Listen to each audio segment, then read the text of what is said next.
अच्छा, आज 16 सितंबर 2025 है और आज के और प्रीवियस वीक के जितने भी इम्पोर्टेंट करंट अफेयर्स बन सकते हैं हम उन सब का डिस्कशन करेंगे। तो चलिए शुरू करते हैं। अच्छा, 16 तारीख को मनाया जाता है ओजोन डे। ये डे काफ़ी इम्पोर्टेंट है, ये आपको ज़रूर याद रखना है। वर्ल्ड ओजोन डे 2025 ऑब्जर्व किया गया है ग्लोबली 16 सितंबर को।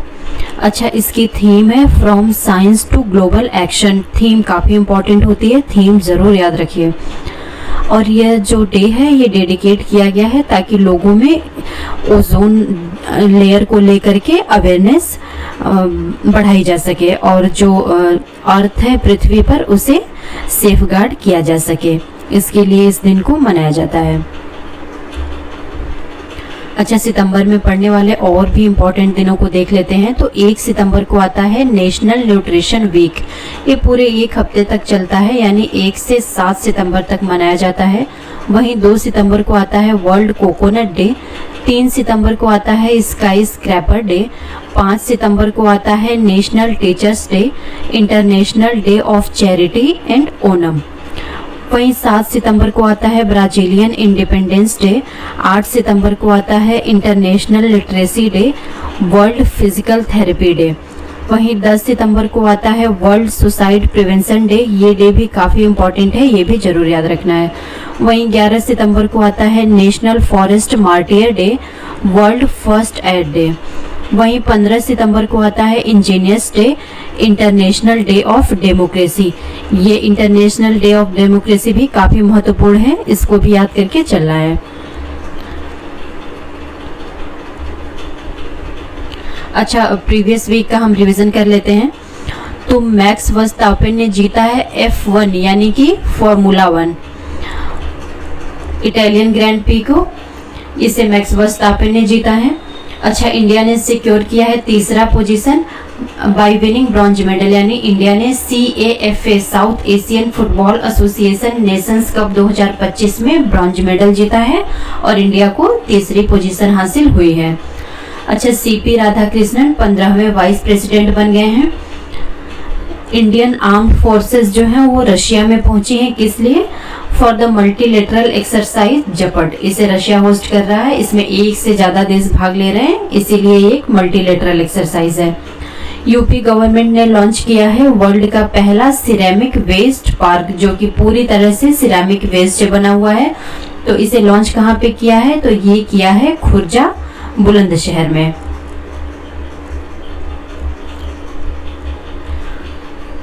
अच्छा, भूपेंद्र गुप्ता अपॉइंट हुए हैं as a CMD of National Hydro Electric Power Corporation के।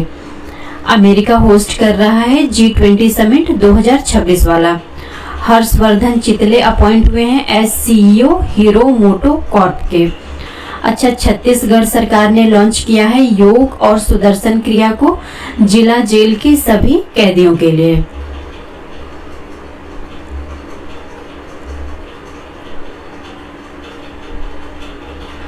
हिमाचल प्रदेश चौथा फुल्ली लिटरेट स्टेट बन गया है और साउथ इंडियन बैंक ने म्यूचुअल फंड पर ऋण सुविधा शुरू की है। आज का पहला सवाल, किसे आदित्य बिरला कैपिटल का CEO और MD बनाया गया है? किसे आदित्य बिरला कैपिटल का CEO और MD बनाया गया है? तो ये हैं विशाखा मूल्य, इन्हें बनाया गया है। अच्छा, विशाखा मूल्य बनी है CEO और MD आदित्य बिरला कैपिटल की। अच्छा, आदित्य बिरला कैपिटल को ज्वाइन करने से पहले वो ED यानी एग्जीक्यूटिव डायरेक्टर थी, कहाँ पे? तो ICICI बैंक में।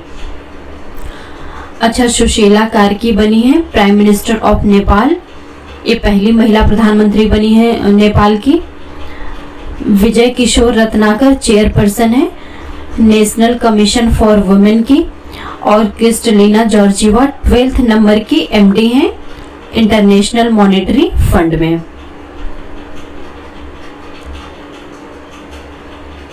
अच्छा, आदित्य बिरला कैपिटल एक NBFC यानी नॉन बैंकिंग फाइनेंशियल कंपनी है। ICICI बैंक पे अगर हम नजर डालें तो इसका हेडक्वार्टर है मुंबई महाराष्ट्र। CEO हैं संदीप बख्शी और चेयरमैन का नाम है प्रदीप कुमार सिन्हा।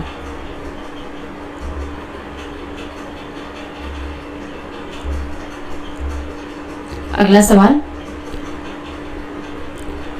हाल ही में इंडियन आर्म फोर्सेस ने कंडक्ट किया है एक एक्सरसाइज अरुणाचल प्रदेश में। एक्सरसाइज का नाम क्या है? तो इस एक्सरसाइज का नाम है दिबांग शक्ति।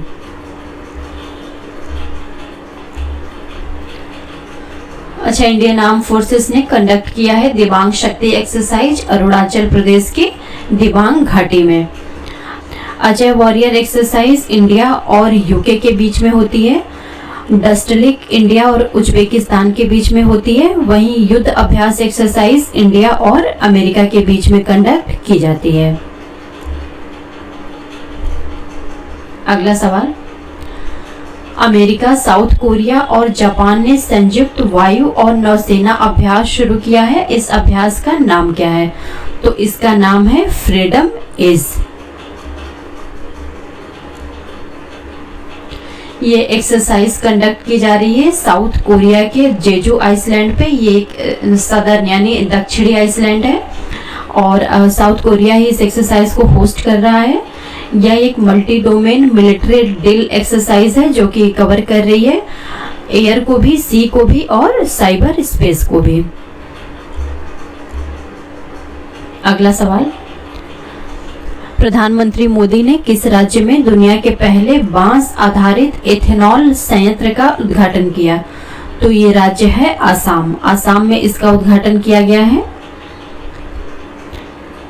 अच्छा, टोटल जो कॉस्ट है इस प्रोजेक्ट की वो आई है 5000 करोड़। 2 प्रकार के स्पेशल बैम्बू स्पीसीज हैं जिसका इस्तेमाल किया जा रहा है। पहला है बाल्को, जिसे हम बैम्बूसा बाल्को के नाम से भी जानते हैं, और दूसरा है टुल्डा, जिसे बैम्बूसा टुल्डा के नाम से भी जाना जाता है।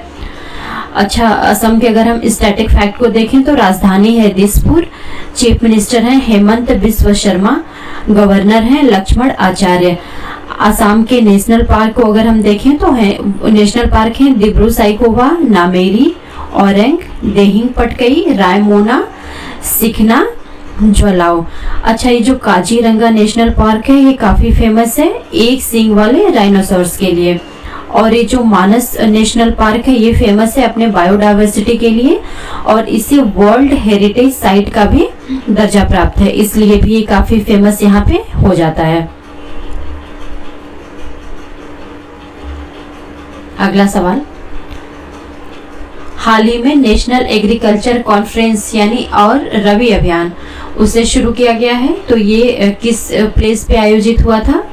तो ये हुआ था न्यू दिल्ली में। यहाँ पे नेशनल एग्रीकल्चर कॉन्फ्रेंस रबी अभियान शुरू हुआ है। ये 2 दिनों का नेशनल एग्रीकल्चर कॉन्फ्रेंस है रबी अभियान 2025। इसे ऑर्गेनाइज किया है किस मिनिस्ट्री ने? तो ये है ministry of agriculture and farmer welfare. कहाँ पे? तो पूसा, न्यू दिल्ली में। पहली बार है इस रबी कॉन्फ्रेंस को 2 दिनों के लिए आयोजित किया गया है, यानी एक 2 डे इवेंट है।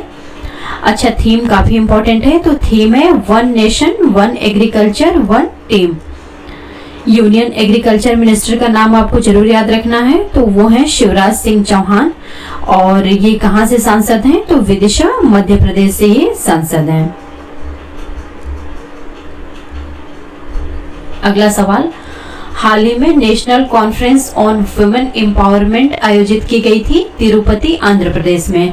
इस समिट को इनॉग्रेट किसने किया था? तो ये हैं लोकसभा स्पीकर ओम बिरला। इन्होंने इस समिट को इनॉग्रेट किया था। लोकसभा स्पीकर ओम बिरला ने इस समिट को इनॉग्रेट किया था। ये एक 2 डे नेशनल कॉन्फ्रेंस था on parliamentary and legislative committee on empowerment of women. कहाँ पे? तो आंध्र प्रदेश के तिरुपति में। अच्छा, ओम बिरला कोटा राजस्थान से सांसद हैं, ये आपको याद रखना है। अगला सवाल, अच्छा, सीपी राधाकृष्णन 15th नंबर के वाइस प्रेसिडेंट अपॉइंट हो गए हैं। तो उसके बाद ये पद खाली हो गया था, तो उस पद को भर लिया गया है, यानी महाराष्ट्र को नए गवर्नर मिल गए हैं।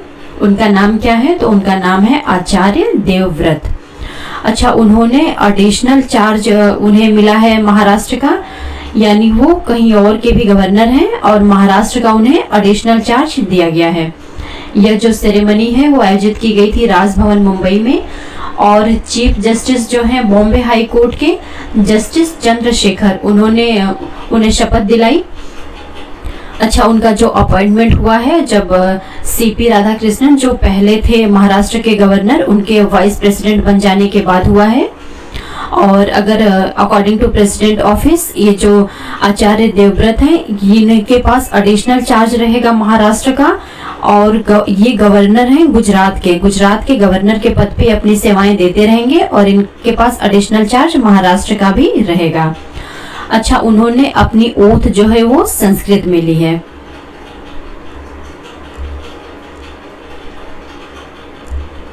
अगला सवाल, अंतर्राष्ट्रीय अंतरिक्ष सम्मेलन 2025 का उद्घाटन किसने किया?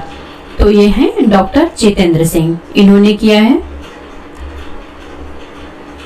ये जो कॉन्फ्रेंस है इसे CII यानी कन्फेडरेशन ऑफ इंडियन इंडस्ट्री ने आयोजित किया है, और CII ने जॉइंटली कुछ और भी संस्थाएं हैं जिनके साथ मिलकर के इस 2 डे इंटरनेशनल कॉन्फ्रेंस को आयोजित किया है, यानी ये 8 से 9 सितंबर तक रहा था।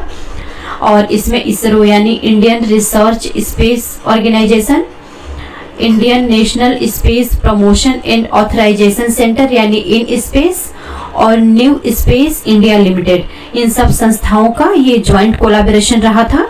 ज्वाइंटली इस इवेंट को इन सब संस्थाओं ने आयोजित किया था। अच्छा, इस साल डेनमार्क जो है वो गेस्ट कंट्री रहा है। अच्छा, थीम काफी इंपॉर्टेंट बन जाती है, तो इस डे की थीम रही थी harnessing space for global progress, innovation, policy and growth.